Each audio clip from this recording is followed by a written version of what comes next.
भाजपचे धुळ्याचे आमदार जयकुमार रावळ यांना फोन आलेला आहे. ते आज मंत्रिपदाची शपथ घेत आहेत.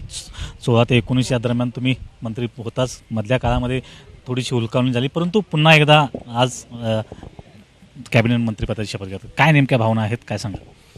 नाही, खरं तर मोठा आनंद झाला आहे की पक्षाने मला ही संधी दिली. पक्षाच्या नेतृत्वाचं मी मनापासून, आमच्या राज्याचं, आमच्या केंद्राचं नेतृत्वाचं मी मनापासून आभार व्यक्त करतो सर्वात प्रथम.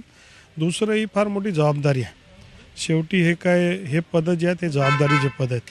या राज्याची, या देशाची सेवा करण्याची संधी मिळाली आणि त्या संधीचं यथा उपयोग करून सामान्य लोकांना न्याय कसा देता येईल हाच प्रयत्न आपल्या मनामध्ये, आमच्या मनामध्ये.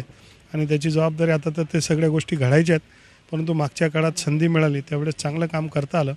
तर पुन्हा संधी मिळाली तर नक्कीच अपेक्षापेक्षा चांगलं काम होईल हे नक्कीच आश्वासित करू इच्छितो. उत्तर महाराष्ट्रात प्रामुख्यानं लोकसभेला वेगळं वातावरण पाहायला मिळालं, परंतु विधानसभेला मात्र चांगलं वातावरण खास करून महायुतीसाठी ठरलं. त्याचाच फायदा जो आहे तो एक मंत्रिपदाची बक्षीस म्हणून तुम्हाला मिळते.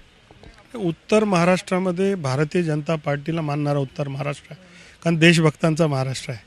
आणि आमच्याकडे ज्यावेळेस देशाचा, धर्माचा विषय आला त्यावेळेस उत्तर महाराष्ट्र फार पुढे असतो. आपण पाहिलं की लोकसभेमध्ये माझ्या सीटमध्ये 45,000ची लीड होती.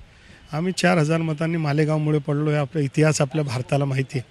आणि म्हणून आमच्याकडे निवडणारी सीट होती. ज्यावेळेस सीट निवडली नाही त्यावेळेस मला आश्चर्य वाटलं की आमची सीट निवडायलाच पाहिजे होती आणि मी नेहमी निवडूनच आणतो. 2009ला देखील मी काँग्रेसची लाट असताना भाजपची सीट आणली होती. आमची नंदुरबारची सीट काही मतांनी पडली, परंतु पुढच्या काळामध्ये सगळे खासदार हे भाजपचे येतील हे मी दाव्याने सांगू इच्छितो. आत्तापासून त्याची तयारी राहील. त्याचबरोबर एक मागच्या वेळी चांगली खाती, पर्यटन, रोह यासारखी खाती होती. यावेळी देखील एक चांगल्या मोठ्या खात्याची, पोर्टफोलिओची अपेक्षा आहे. नाही, खरं तर खातं मोठं छोटं तसं नसतं, काम करण्यावर आहे. जे खातं मिळालं त्याच्यामध्ये काम करून दाखवेल आणि त्या खात्याला त्याच्या माध्यमातून लोकांसमोर लोकभिमुख त्या खात्याला करून दाखवेल ही मात्र मी जबाबदारीने सांगू इच्छितो. भाऊक झालेला आहात, आनंदाश्रू देखील येत आहे डोळ्यात. काय नेमकं? नाही, ते खरं तर आनंदाचा विषयच आहे. एवढी मोठी संधी मिळाली आहे, एवढा न्याय मिळाला आहे आणि म्हणून मोठा विषय आहे. नेत्यांनी विचार केला आहे, त्यांचं मी मनापासून आभार व्यक्त करतो.